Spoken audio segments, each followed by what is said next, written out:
Halo. Halo guys. Kok garing? Ya guys. Halo guys. Halo. Tanggal berapa sih hari ini? Tanggal 30. Tanggal berapa ya guys? Ini. Oke. Tanggal berapa guys hari ini? 2 Mei. Kayak anak SD gitu loh guys, kalau ditanya sama gurunya tanggal berapa ya anak-anak? 2 Mei ibu. Aduh kok kayak gitu sih. Oke, hari ini teman-teman semuanya tanggal 2 Mei 2021. Mungkin bakalan lebih tepat kalau kami menyebutnya Hari Pendidikan Nasional.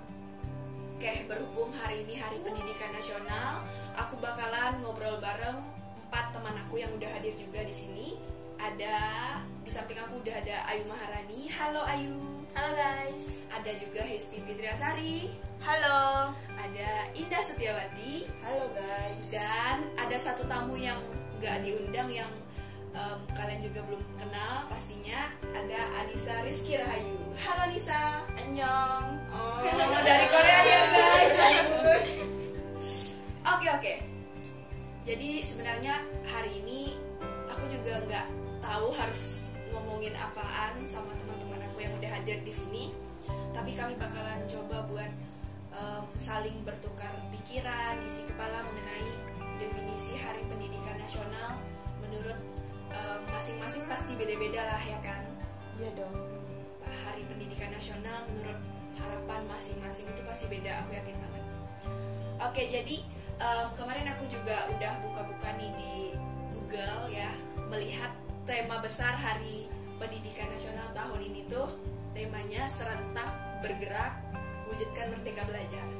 Nah, dari tema itu aku pengen banget nih dengar pendapat kalian mengenai definisi belajar. Menurut kalian itu gimana? Aku yakin pasti beda-beda, nggak bakalan ada yang sama. Aku pengen dengar dari Histi dulu. Silakan Histi, tepuk tangan dulu Histi. Bagaimana Histi? Kalau menurut aku, definisi belajar itu harus diulang-ulang. Karena kalau kita nggak ngulang-ulang, kita nggak bisa memahami dan mengingat dari materi yang diajari di sekolah. Oke, berarti Histi ini masih tentang mengulang pelajaran yang dipelajari di sekolah supaya lebih bisa dipahami dan diingat. Oke, gitu ya teman-teman. Kita tandai dulu itu pendapat dari Histi. Kemudian aku pengen dengar dari Indah. Oke, silakan Indah. Aku pengen dengar definisi belajar menurut kamu itu gimana sih? Apakah masih sama pendapatnya Histi atau berbeda mungkin? Silakan Indah. Oke, belajar ya. Jadi menurut aku setelah aku mendengar jawaban dari Histi tadi, bagi aku belajar itu tidak seputar ilmu pengetahuan yang kita pelajari di sekolah. Dan menurut aku belajar itu kita hidup dimanapun tempat kita hidup, kita belajar semua itu kita pelajari. Dari mulai didikan kita di rumah itu kita udah diajari. Jadi ya guys, intinya itu definisi belajar itu menurut aku segala sesuatu yang kita biasa lakukan dan kita biasa benar kata Histi tadi, kita biasa ulang-ulangi. Tapi kalau di sekolah itu mungkin lebih diperjelas, belajar itu kita memahami ilmu pengetahuan. Kasih plus dulu guys buat Indah. Oke, jadi kata kunci dari Indah itu segala aspek kehidupan itu semuanya bisa kita jadikan pelajaran karena dari sana punya maknanya tersendiri. Oke, mungkin itu sekilas dari jawabannya Indah. Kita tandai dulu jawaban dari Indah. Kemudian aku pengen dengar dulu dari jawaban si Ayu. Oke, silakan Ayu, aku pengen dengar gimana definisi dari isi kepala kamu menurut belajar. Menurut Ayu, definisi belajar tuh bisa dari mana aja? Kalau menurut Ayu tadi itu belajar itu bisa dari mana aja, katanya begitu. Iyain aja deh biar dia senang. Sekarang aku pengen dengar jawaban dari tamu yang nggak diundang. Tapi aku menerima kedatangannya dengan baik ya guys.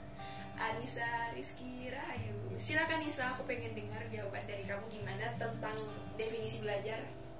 Menurut saya definisi belajar itu bukan tentang hanya di sekolah ataupun yang diajar guru, tapi kita bisa belajar di mana saja dan oleh siapa saja. Nggak pakai bahasa Korea, Neng? Nih, Oh, ya. Oke, mungkin itu ya teman-teman yang lagi dengerin podcast kami, itu sekilas rangkuman dari jawaban-jawaban teman-teman yang bisa kalian simpulkan sendiri mungkin. Sebenarnya kalau belajar itu seringkali kita lihat selalu monoton dengan keterpaksaan, kesengsaraan, dan bahkan pemandangan yang namanya belajar itu seringkali kita lihat sebagai pemandangan buku dan pulpen, baca dan tulis. Tapi kita bisa kok mengubah mindset yang seperti itu, karena belajar itu nggak seburuk yang kita bayangin. Oke, apalagi nih di masa pandemi ya kan, kita pasti kadang-kadang bosan banget sama yang namanya belajar di rumah, nggak bisa kemana-mana, nggak ketemu teman-teman di sekolah karena jiwa sosial kita terpendam kalau di rumah. Jadi aku pengen tahu dong, kutip ya, keseruan belajar di masa pandemi. Keseruan ya, kalian boleh bantah sih kalau nggak seru. Indah, aku mau tahu dari Indah keseruan belajar di masa pandemi. Mungkin kalau nggak seru juga nggak apa-apa sih. Siapa bilang nggak seru? Bagi aku ini tuh seru banget. Seru banget guys. Informasi libur ini aja tuh sering banget aku tunggu. Wow. Kemudian Ketahuan, ayo ibu guru yang dengerin podcast kami tolong ya. kemudian keseruan yang lainnya yaitu gini deh, paginya itu absen, kemudian langsung tidur. Nikmat. Nikmat dong. Terus sengsara ya kan bikin tugasnya. Iya, karena Udah. cuman keseruan main ya emang seru, tapi kalau diambil dari tugasnya nggak seru banget kali pandemi ini. Oke, berarti kalau menurut Indah, kalau kita lihat dari sisi untuk nyantainya tuh seru banget. Kemudian kalau tugasnya udah numpuk itu malah jadi kesengsaraan gitu ya. Kalau menurut kalian gitu juga nggak guys? Oke, gimana nih menurut kalian? Atau ada sih pendapat yang lain yang mungkin nggak belajar di kala pandemi itu nggak seru gitu? Mana ada nggak? Ada. Oke, nggak seru ya? Nggak seru. Kenapa tuh? ayo tim Kak Isti. Oke, sabar. Harus kita klasifikasikan dulu nih. Indah bilang seru karena bisa nyantai. Kalau Anissa gimana nih? Seru, bisa Seru tidur. dong. Seru guys. Siangnya tidur, malamnya jadi kelelawar. Kalau Histi bilang nggak seru. Ayu juga. Kenapa tuh?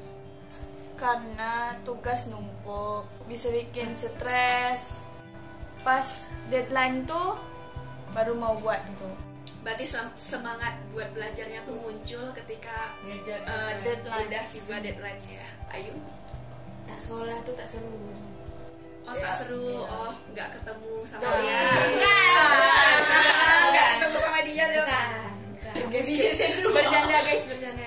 Oke, jadi itu pendapat teman-teman aku mengenai seru dan tidak serunya belajar di kala pandemi.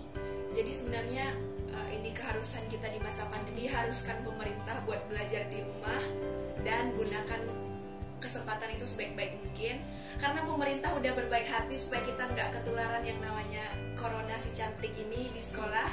Jadi kita dirumahkan semuanya, belajar dengan sebaik mungkin, gunakanlah kesempatan itu dengan baik-baik. Oh ya, kalau misalkan kita biasanya nih kan sebelum pandemi merebak seperti ini, kita kan belajarnya di sekolah nih. Cara belajar yang gimana sih yang kalian sukai, baik itu dari gurunya atau dari metode pembelajarannya, itu gimana yang kalian sukai? Aku mau dengar dari tamu yang diundang dulu, yang datangnya dari Korea, silakan. Kalau menurut aku sih cara belajar yang menarik itu lewat difilmkan atau lewat Infokus. Kalau nonton itu kan biasanya lebih ke praktek kan. Kalau di belajar dari buku kan itu lebih ke teori. Itu menurut Nisa lebih enak kalau pakai nonton ya, lebih enak matanya memandang. Bosan ya sama gurunya. Bener banget. Oh iya. Percakapan rahasia guys. Guru yang Oke. nonton hanya bercanda. Dengarkan. Oke, kalau menurut Indah gimana? Cara belajar yang menarik kalau lagi nggak pandemi nih, kalau lagi di kelas. Pemotivasi belajar paling besar itu guru. Kalau Indah tipenya 50-50 tapi boleh.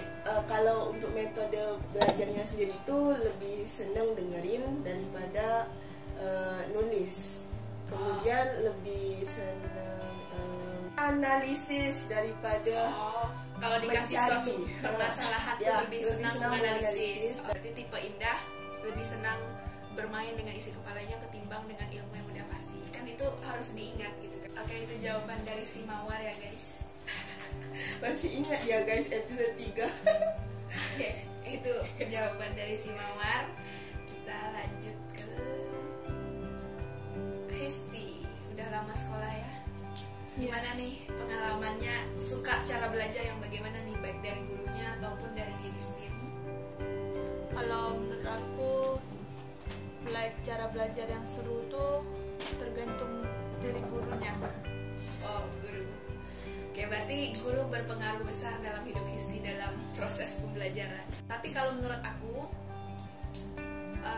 yang bisa mengubah diri sendiri itu cuma diri kita sendiri, karena guru itu cuma sekadar dorong dari luar aja. Tapi kalau misalkan kita nggak punya niat buat belajar, sebagus apapun, sebaik apapun metode pembelajaran yang diberikan guru ke muridnya itu nggak bakalan efektif. Oke.